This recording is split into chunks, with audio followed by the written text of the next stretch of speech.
Нашата смиреност, Петар, по милоста Божја, митрополит Преспанско-Пелагонijski и администратор австралијски и новозеландски на сето свештенство, преподобно монаштво и верните чеда во Преспанско-Пелагониската и австралијско-новозеландската епархија им испраќаме мир и благослов, поздравувајќи ги со најторжествениот поздрав Христос воскресе, зашто од гробот денес како од дворец блесна Христос и ги исполни жените со радост, велејќи им: објавете им на апостолите, Христос воскресна и смртта ја уништи, Христос воскресна и демоните паднаа, Христос воскресна и ангелите се радуваат. Возлюбени браќа и сестри во Христа воскреснатиот, сјајните зраци на светлината Христова блесна, небесните и царските власти ја открија ризницата на Бога. Долгата и темна ноќ е зафатена, мрачната смрт е уништена, животот за сите е откриен, се е исполнето со неисцрпна светлина. Сонцето над сонцата владее над се, родениот пред зората, безсмртниот и големиот Христос се јавува пред сите, посветол од сонцето. Он воскресна, сега настапува за нас верните долг вечен и неизгаслив светол ден, големата и таинствена Пасха, Пасха дело достојно за восхит на божественото совршенство и сила.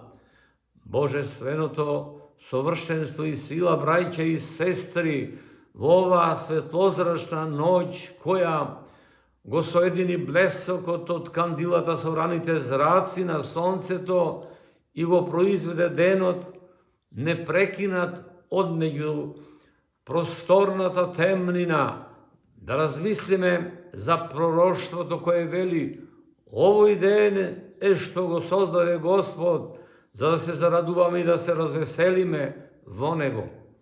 Дело на овој ден е радост и веселба, а доколку така говори Словото Божјо, да се зарадуваме и да се развеселиме во него. Радоста и веселбата во овој ден се заповед и безсомнеш единствената, преку чие исполнување мракот се претвора во светлина, очеот во надеж, омразата во љубов, тагата во радост. Пред овој ден бевме синови човечки, сега сме родени чеда Божји. Пред овој ден сме биле симнати од небесата на земјата, сега воскреснатиот не направи небесни. Пред овој ден преку гревот царувала смртта, сега пак преку искупувањето животот добива власт. Тогаш Адам го открил входот за смртта, сега преку вториот Адам, Христа Спасителот, се воведуваме во живот. Тогаш преку смртта сме се лишиле од живот, сега смртта се уништува преку животот. Тогаш за престап сме биле изгонети од рајот, сега преку вера се населуваме во рајот. Возлюбени, пасхални сорадосници во воскресението Христово. Пасха е, Господова Пасха, красна Пасха, Пасха, велика Пасха, таинствена. Таа за нас е празник над празниците и торжество над торжествата. Таа толку ги надминува сите торжества, не само човечки и земни, но и ангелски и небесни, колку што сонцето ги надминуваат звездите. Навистина голем празник и вечно жив споменик, Велиденска Пасха, преку која од страдање се раѓа исцеление од смртта, безсмртност, од мртвилото живот, од болката здравје, од паѓањето, кревање, ослегувањето и скачување. Така Бог го извршува своето големо дело. Така од невозможното го прави неочекуваното возможно, за да се свати дека за неговата волја все je možno. Денес се сјае и блеска во прекрасна светлина која небото ја разлева на целиот свет. Денес во нас, возрастните, сместена е детската разиграност и неизгасливата радост, а пак во децата и со децата, еве, погледнете, ангелите ја слават најголемата победа, некогаш извојувана. Денес нема темнина, денес безнадежност, нема омраза, нема страдање, нема тага, нема болка. Денес има радост во нашите срца, денес ликуваат нашите души. Велик е овој ден, велик е овој празник кој сега го празнуваме. Голема е радоста, голема е веселбата, се е торжествено. Тоа го пропишал законот, тоа го извршил Христос, Месијата, Спасителот, со своите страдања. Он не учи како да страдаме, а со своето славно воскресение ни дава можност како да се прославиме со Него. Ако го поддржаваме, ние ќе се ослободиме од гревот. Огнен столб ќе не води денес и ноќ во животот. Пустината ќе постане плодородна, морето пак ќе се раздели и непријателот ќе биде потонат во него, каменот ќе дава вода, љубовта ќе царува, крстот ќе торжествува. Возлюбени, браќа и сестри, навистина Христос воскресна. Христос, кој слегол во адот, повторно се искачил горе на небесата и погребаниот Христос навистина воскреснал на третиот ден. Има ли се уште некој да се сомнева во ова? Па ако Јона се спасил од утробата на китот по 3-дневен престој, зошто Христос да не може да воскресне од гробот по 3 дена? Ако мртовец допрен до останките на Елисеј воскреснува, не е ли до толку повеќе возможно да воскресне преку силата на Отецот, Творецот на луѓето? И така навистина Христос воскреснал и повторно им се јавил на своите ученици. Сведоци на Неговото вистинско воскресение се Мајката Божја, жените мироносици, 12 апостоли, кои ја докажале вистината за воскресението. Не со празни зборови, туку со подвизи кои стигнуваат до маки и смрт, и кога воскресението на Христос се повторува и потврдува не од двајца или тројца, туку од споменатите и многу други, уште ли ќе се сомневаме во воскресението? Ако Христос не ни даруваше победа на смртта, ако не воскреснеше од мртвите, ние немаше да веруваме во Христа како Бог и Спасител. Светиот апостол Павле вели, ако пак Христос не воскреснал, тогаш празна е нашата проповед, празна е и верата наша. Но бидејќи Он воскресна, затоа ние веруваме во Него, затоа сега треперат нашите срца, затоа копнеа сега нашите души за со воскресение со Него, а Христа воскреснатиот постојано не утврдува. Во оваа вера на многу начини, според Неговата божествена промисла, полна со човеколюбие, сушност само Христовото воскресение е најголемото сведоштво, поголемо сведоштво од ова никој не ни дал, ниту ќе ни даде.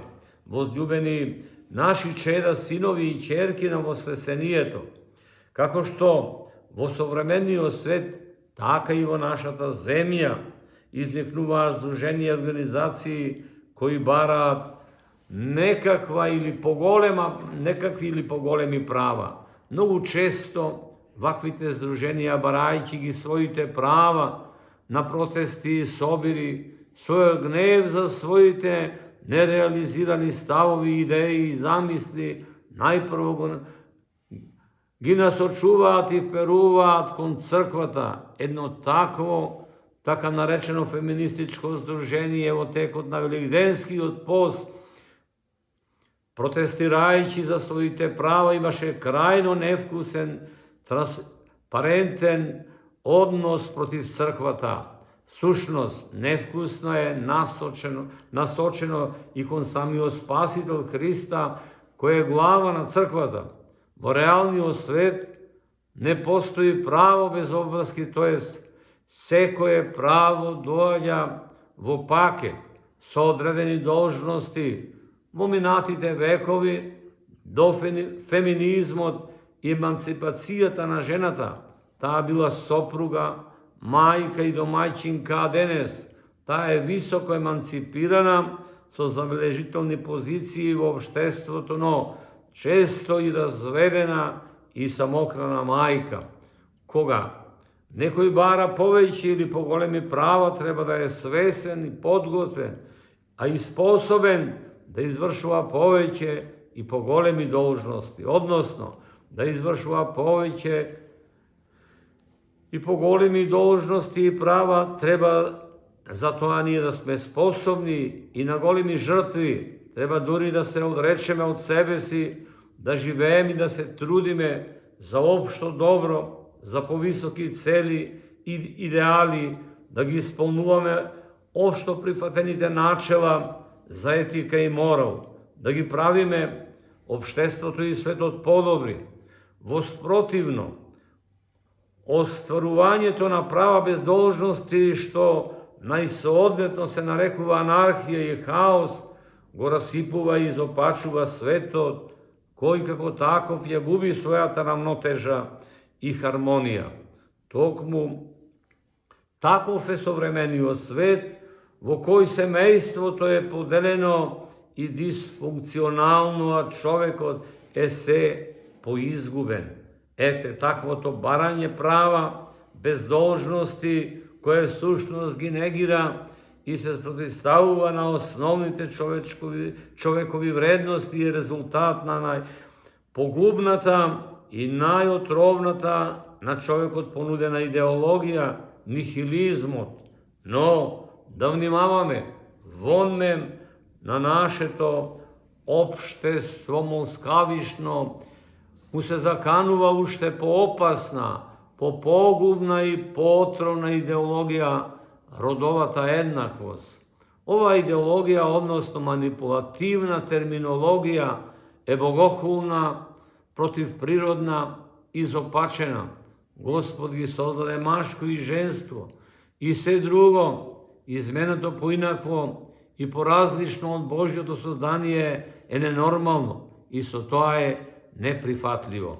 А црквата пак таа секогаш е тука, како грижлива мајка која ја напуштиле своите деца, барајќи го својот животен пат и талкајќи ни светот и не наоѓајќи ја вистината и смислата на тој пат, подготвена е таа со расширени раце повторно да ги прими во своите преградки своите деца.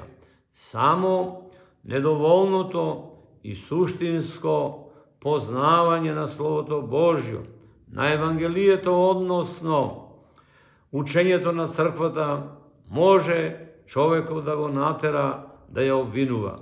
Па црквата, тоест Христос, Творецот, ја искачил жената на највисокиот можен пиедестал и ја дал најголемата, највредната, најсовршената позиција мајка.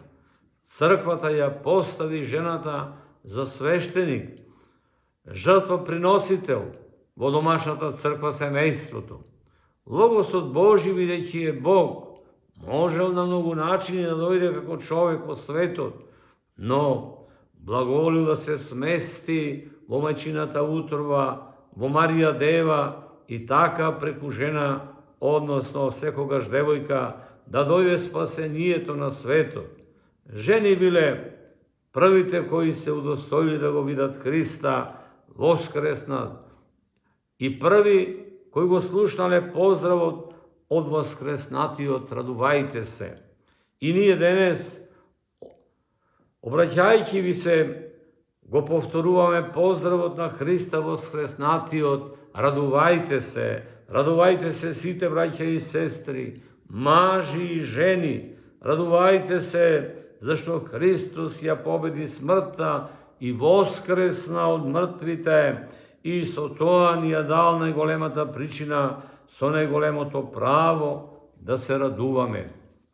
Возлюбени, наши воскреснатиот младоженец, Христос, кој што страдаше, беше распнат и беше погребан, воскресна, да ги отвориме нашите срца за средба со оној кој сето ова го направи заради нас и заради нашето спасение.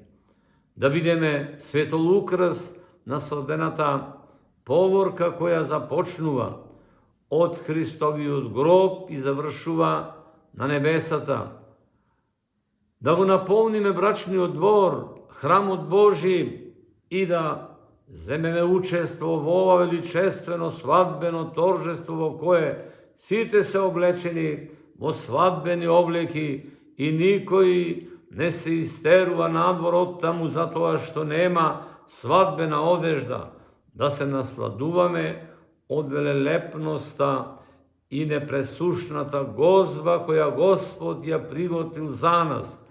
Primete, jadete, crpete, vkusete, zašto ta izobilno ni se dava za život večen. Amin. Hristos voskresna, navistina voskresna. Vaš postojanen molitvenik pred Hrista voskresnatiot, našата smirenost, Petar, mitropolit Prespansko-Pelagonijski i administrator Австралийski i Новозеландski. Великден 2023, лето Господово.